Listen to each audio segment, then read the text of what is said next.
Bismillahirrahmanirrahim. Assalamualaikum viewers. How are you? I hope everything is fine. Now today we will discuss about how to set path in JDK in Windows 10. आज की video में हम देखेंगे JDK में path कैसे set करते हैं Windows 10 में. First of all we go to this system. Properties में जाएंगे, advance system setting, environment variable. एक तो हमारे पास ये मेथड होता है पाथ सेट करने का.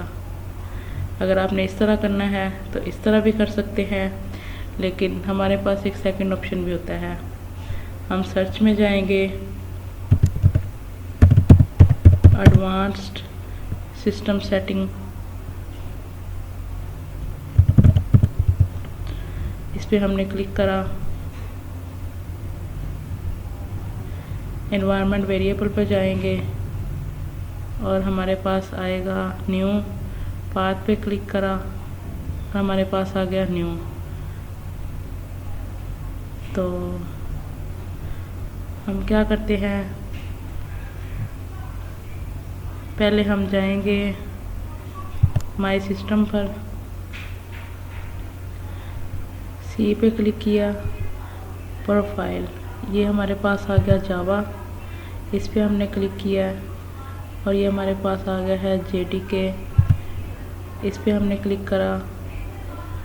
बिन पे जाएंगे तो ये हमारे पास आ जाएगा पाथ. इसको हमने Ctrl+C कॉपी किया.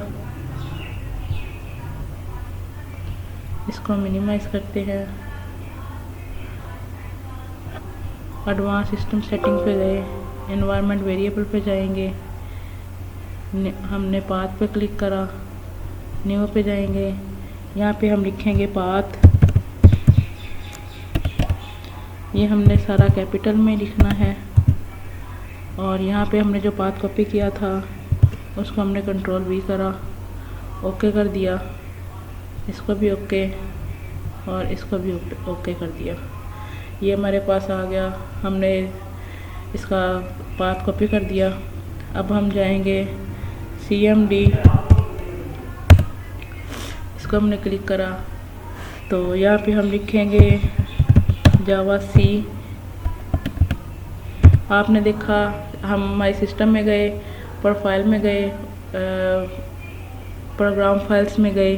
प्रोग्राम फाइल्स में जाके हमने जावा पे क्लिक करा और फिर हमने आगे JDK का पाथ कॉपी किया. हमारे पास जो जावा पड़ी है वो हमारे पास पड़ी है C फोल्डर में, इसलिए हम यहाँ पे लिखेंगे जावा C. एंटर करा तो ये हमारे पास फाइल आ गई जो हमें शो करती है कि हमारे पास JDK अवेलेबल है. तो थैंक्स फॉर वॉचिंग. हमारी नेक्स्ट वीडियोस देखते रहिएगा. सब्सक्राइब करना मत भूलिएगा. Sharing is caring. Thanks for watching again.